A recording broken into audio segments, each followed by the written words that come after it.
The door creaked open just a sliver, and there it was, the sight that punched the air from my lungs. My daughter Charlotte, her arms wrapped around her best friend Aurora. Their lips pressed together in a kiss that wasn't just friendly, not by a long shot. In that frozen moment, the world I'd built for us cracked wide open, and I knew nothing would ever be the same. I stumbled back into the hallway, my heart hammering like a drum in my chest. How had I missed this? Charlotte, my straight-A student, the girl who'd always brought home boyfriends from school dances, now tangled up with Aurora, the wild one who'd been her shadow since freshman year. I pressed my hand to my mouth to stifle the gasp, but inside a storm was brewing, shock twisting into confusion then anger. Was this a phase? A rebellion? Or had I been blind to who my daughter really was? Charlotte pulled away first, her cheeks flushed, eyes wide with a mix of fear and defiance. "Mom," she whispered, spotting me in the doorway. Aurora froze, her hand still on Charlotte's waist, and the room thickened with unspoken accusations. I wanted to scream, to demand explanations, but the words stuck in my throat. Instead, I turned and fled to the kitchen, gripping the counter as if it could hold me upright. That night had started so innocently.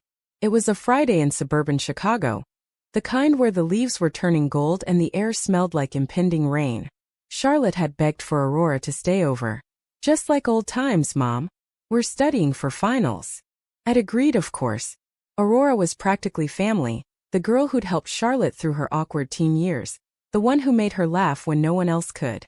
But now, as I poured myself a glass of water with shaking hands, I replayed every sleepover, every whispered conversation, searching for clues I'd ignored. Charlotte appeared in the kitchen doorway, her auburn hair disheveled, green eyes pleading. "Mom, please let me explain."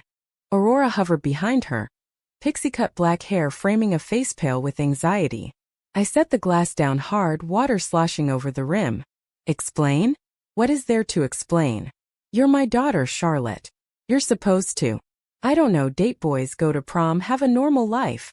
The words tumbled out, raw and unfiltered, laced with the fear I'd buried deep. Normal. What did that even mean?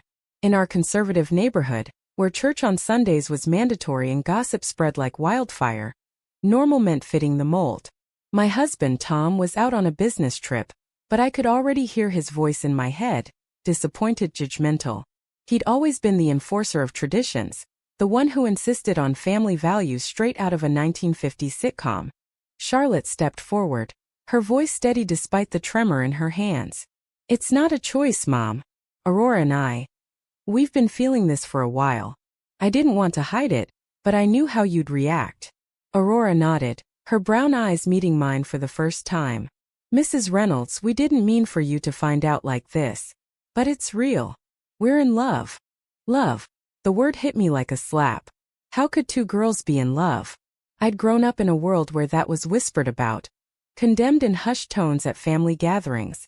My own mother had drilled it into me. Marriage, kids, the American dream. And here was Charlotte throwing it all away for this? I felt a pang of betrayal, as if she'd rejected everything I'd sacrificed for her. The late nights working 2 jobs after Tom lost his, the dreams I'd pinned on her future. "Sit down," I said finally, my voice cracking. We gathered around the kitchen table, the clock ticking like a bomb. Charlotte reached for Aurora's hand under the table, a small act of defiance that twisted the knife deeper. "When did this start?" I asked, forcing myself to listen. Charlotte hesitated, then spoke. "Last summer at the lake house. We were just talking late at night and it happened. Okish. And then we couldn't stop thinking about it." Her words poured out, a confession laced with relief and terror. Inside, I wrestled with my thoughts. Was I a bad mother for not seeing this? Or was society to blame for making her hide? Aurora chimed in, her voice soft but firm. "I know it's hard, Mrs. Reynolds. My parents kicked me out when they found out I was gay. I've been crashing with friends ever since." That revelation stunned me. Aurora's family, strict Catholics, had always seemed so put together. Now the pieces fell into place. Her frequent stays, the sadness in her eyes sometimes. As they talked, I felt the ground shift beneath me. Charlotte's eyes begged for acceptance, but all I could think about was the fallout. What would Tom say? The neighbors?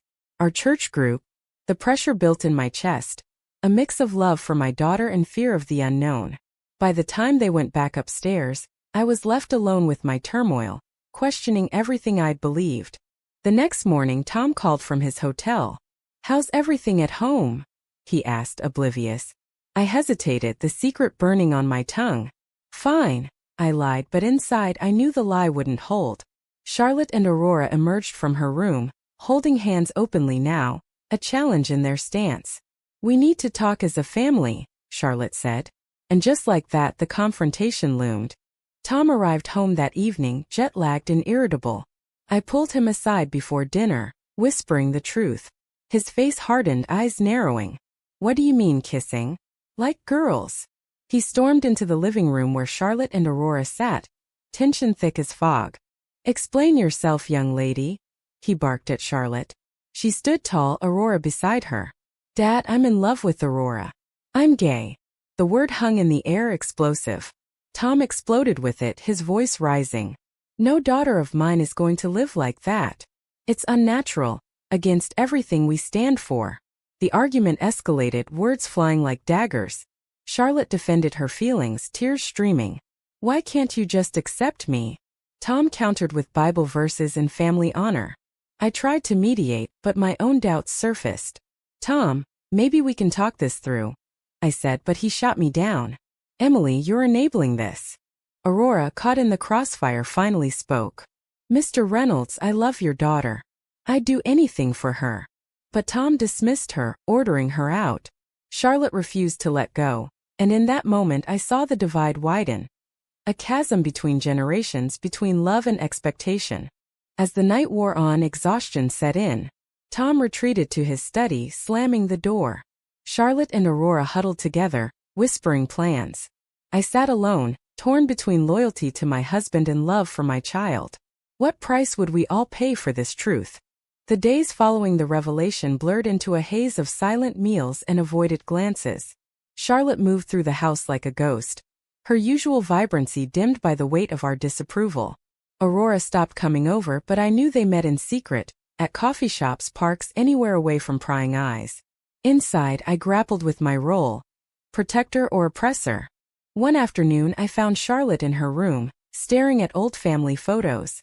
"Remember when we were happy?" she murmured, tracing a finger over a picture of us at Disney World.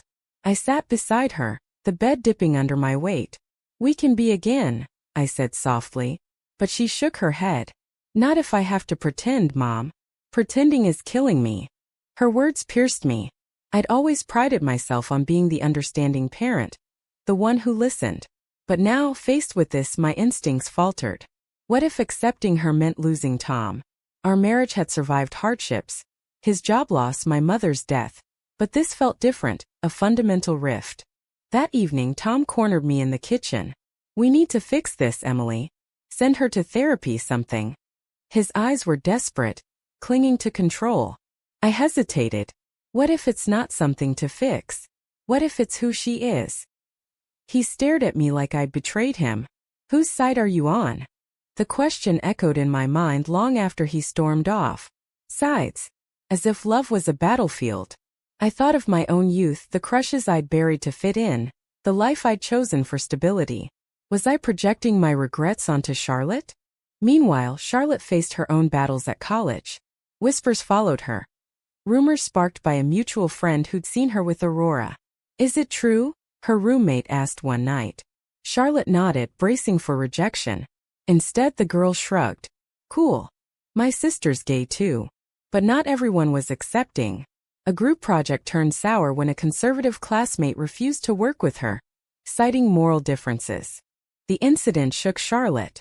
She called me in tears. "Why does it have to be so hard, Mom? I just want to be me." Listening to her sob, something shifted inside me. A flicker of empathy overriding fear. But when I suggested she come home, she refused. "Not until Dad changes." Aurora's situation worsened too. Living with a distant aunt now, she faced constant judgment. "You're going to hell," her aunt spat during one argument.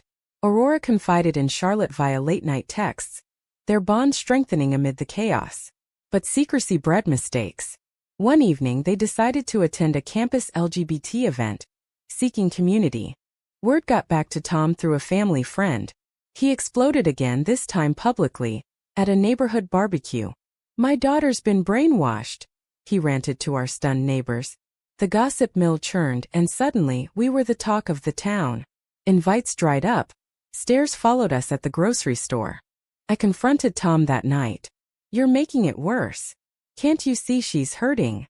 He slumped, defeated. "I just want what's best for her, Emily. The world is cruel to people like that." His vulnerability cracked my resolve. Deep down he feared for her safety, her future. In a society still rife with prejudice, Charlotte, sensing the escalating tension, made a bold move. She invited us to a family therapy session. "If we don't talk, we'll lose each other," she said. Tom grumbled but agreed, perhaps out of guilt. The therapist's office was neutral ground, walls adorned with calming art. We sat in a circle, awkward and exposed. Charlotte spoke first. "I love Aurora because she sees me, the real me. Not the version you want." Aurora, invited as support, added, "I've lost my family. I don't want Charlotte to lose hers." Tom shifted uncomfortably. "It's not natural," he muttered. The therapist probed gently. "What scares you most, Tom?" He paused, then admitted, "Losing my little girl. And what people will think." As sessions continued, layers peeled away. I shared my own fears of isolation, of failing as a mother. Charlotte revealed the internal war she'd waged, suppressing feelings to please us. Every time I dated a boy, it felt wrong, like acting in a play. But progress was slow. One session ended in shouts when Tom accused Aurora of influencing Charlotte. "You turned her," he yelled. Aurora stood her ground. "Love isn't influence. It's truth." The fallout lingered. Charlotte withdrew further, spending more time with Aurora's supportive friends. I worried she'd drift away permanently. Then came the betrayal that upended everything. I discovered Charlotte had applied for a scholarship to a liberal arts college in California, far from home, with Aurora planning to follow. "You're running away?" I accused when I found the acceptance letter. Charlotte's eyes flashed. "I'm choosing happiness, Mom." "Something you never did." Her words stung, forcing me to confront my own compromises. Had I sacrificed too much for appearances? Tom, upon learning, issued an ultimatum. "If you go, don't come back." The house divided, lines drawn. Charlotte packed a bag that night, tears mingling with determination. "I love you, but I can't live a lie." As she left with Aurora, I stood at the door, heartbreaking. What had we done? The price of our stubbornness was losing her, perhaps forever. Months passed in a tense stalemate. Charlotte settled in California, her voice over the phone a mix of excitement and longing. "School's amazing, Mom. People here get it." Aurora thrived too, finding a job at a queer-friendly cafe. But the distance amplified our fractures. Back home, Tom and I navigated an empty nest filled with regrets. Dinners were silent affairs, the echo of Charlotte's laughter haunting the halls. I joined a support group for parents of LGBTQ kids, seeking solace. Stories of rejection and reconciliation mirrored my own turmoil. "It takes time," one mother shared. "But love wins if you let it." Inspired, I reached out to Charlotte. "I miss you," I texted. Her reply was cautious. "Miss you too. But Dad." Tom's pride held firm, but cracks showed. He caught me watching old home videos one night, tears in his eyes. Did we push her away? The turning point came with a health scare. Tom collapsed at work. Stress-induced heart palpitations, the doctor said. In the hospital, vulnerability stripped his defenses. "Call Charlotte," he whispered. I did, and she flew home immediately, Aurora in tow. The reunion was fraught. Charlotte hugged me tightly, then faced Tom. "Dad, I'm here. But nothing's changed about me." He nodded weakly. "I know. I just want my family back." Aurora waited outside, respecting the space. As Tom recovered, conversations flowed. He admitted his fears rooted in his own upbringing. A strict father who disowned a gay uncle. "I thought protecting you meant making you like everyone else." Charlotte softened. Protection shouldn't mean erasure. But healing wasn't linear. A family dinner turned explosive when Tom's sister, Aunt Karen, visited. Unaware of the full story, she made a homophobic joke. Charlotte snapped. "That's not funny, Aunt Karen. That's my life. The room froze. Tom, to my surprise, defended her. Karen enough. Charlotte's right. Karen left in a huff, but the stand marked progress. Yet, external pressures mounted. Our church community learned of Charlotte's lifestyle, and whispers turned to outright shunning. The pastor pulled me aside. Pray for her soul, Emily. I left feeling conflicted, faith versus family. Charlotte faced her own moral dilemmas. In California, she joined activist groups protesting for LGBTQ rights. But one rally turned violent, police clashing with demonstrators. Aurora got arrested for resisting, a minor charge but scary nonetheless. Charlotte called me in panic. Mom, what if I lose her? The irony struck me, her fearing loss as I had. Fight for her, I advised, echoing her earlier defiance. The incident forced Charlotte to question her choices. Was activism worth the risk? Aurora's release brought relief but also a proposal. Marry me, she said to Charlotte one starry night. Charlotte hesitated, thinking of us. What about my family? Aurora replied. They'll come around. Or we'll build our own. We debated attending. Tom worried about judgment. I feared regret. If we don't go, we'll lose her for good, I argued. He agreed, a tentative step toward acceptance. The wedding planning unearthed more drama. Charlotte wanted a simple ceremony, but family expectations clashed. Aunt Karen boycotted, calling it an abomination. Other relatives wavered, forcing Charlotte to confront who truly supported her. In a heated call, Charlotte lashed out at Tom. If you can't accept Aurora, don't come. He paused, then said, I'll be there. For you.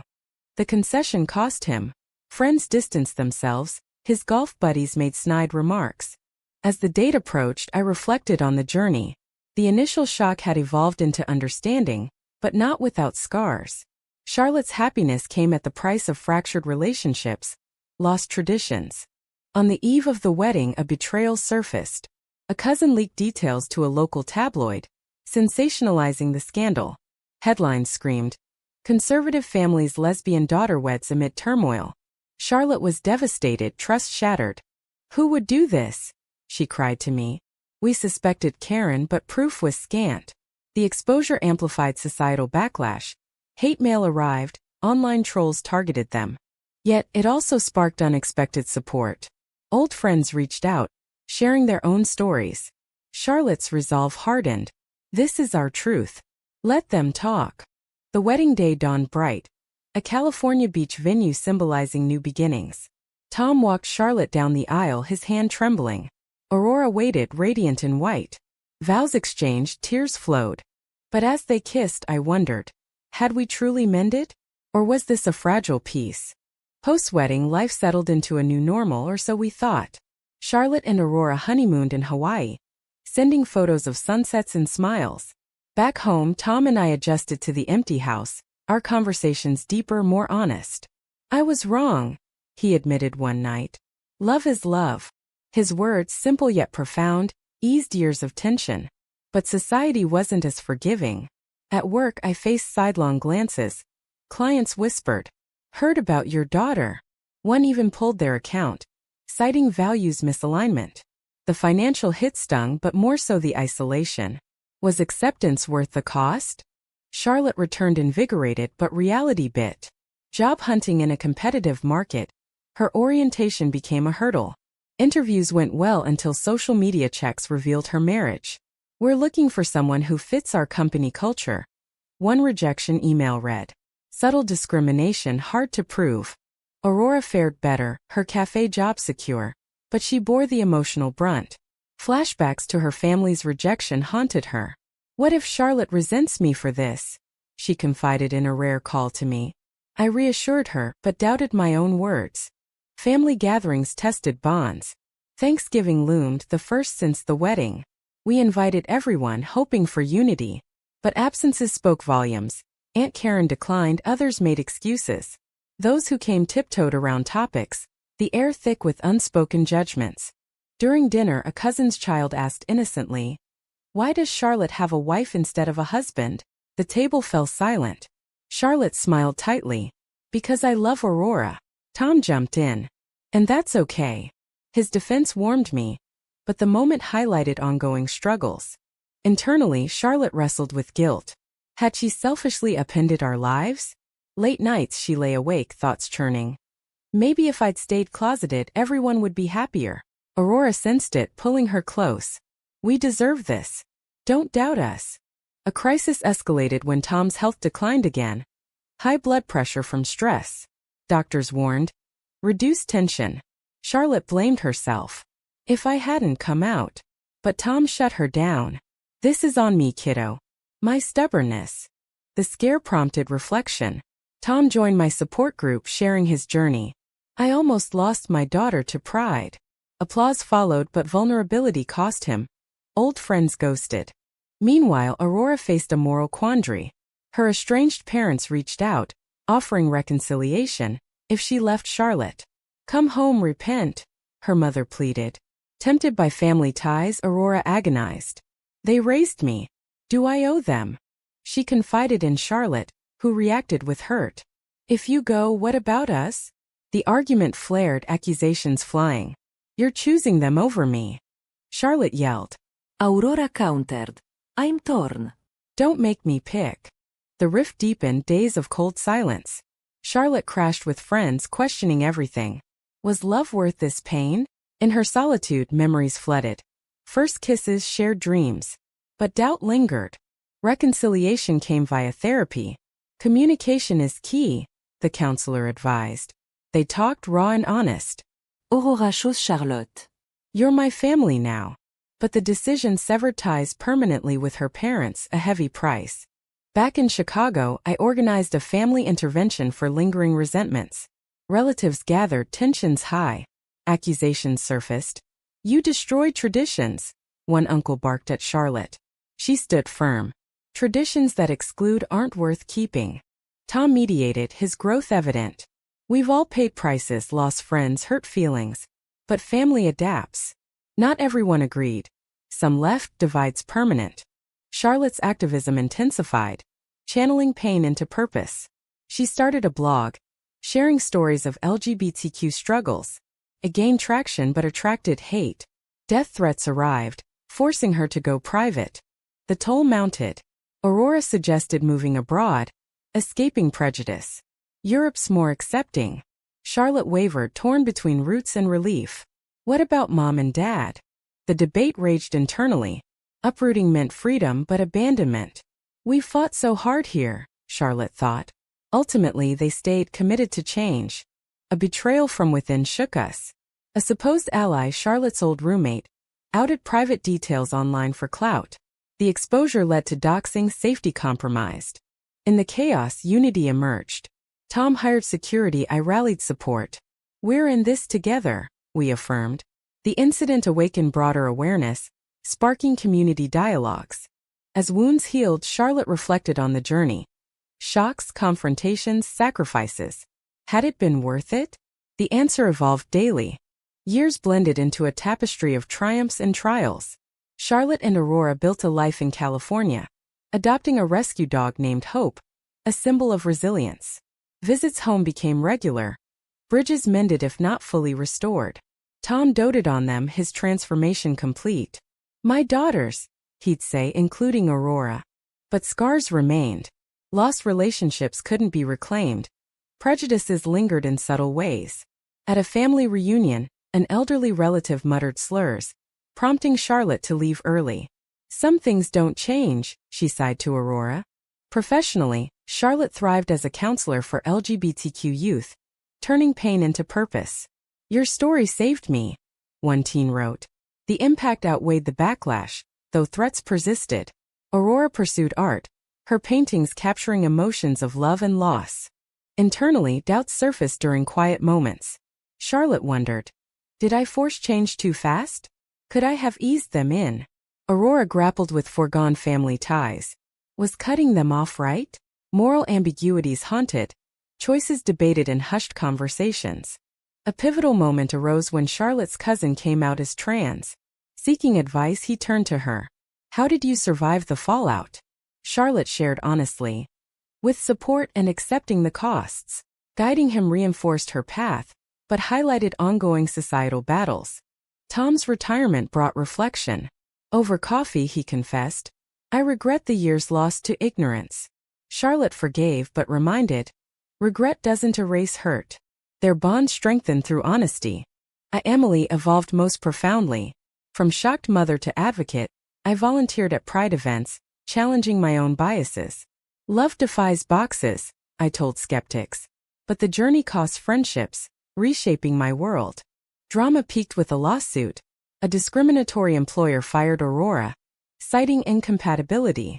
They fought back, winning a settlement but enduring public scrutiny. Headlines revisited our family saga, dredging old wounds. In court, Charlotte testified, voice steady. Discrimination isn't just policy. It's personal. It tears families apart. The victory was bittersweet. Exhaustion the price. As life stabilized, Charlotte and Aurora considered parenthood. Adoption loomed but fears arose. Will our child face hate because of us? The decision weighed heavy, mired in ethics. Proceed and risk or deny themselves joy. They chose to adopt, welcoming a baby girl named Lily. The addition brought pure happiness but challenges. School forms listed mother and mother, drawing questions. Lily's innocence clashed with cruel playground taunts. Protecting her became paramount, Charlotte thought. I'll shield her as best I can, but truth is her armor. Family rallied, Tom and I grandparents in full force. Yet, in quiet nights, reflections turned philosophical. Had their love justified the upheavals? The betrayals, damages, awakenings? The story circled back to that fateful night, the kiss that ignited change. From shock to acceptance, the path was paved with sacrifices. Relationships severed, identities forged, morals tested. In the end, love endured, but at what cost? Was Charlotte's pursuit of authenticity a heroic stand against oppression, or a selfish disruption of family harmony?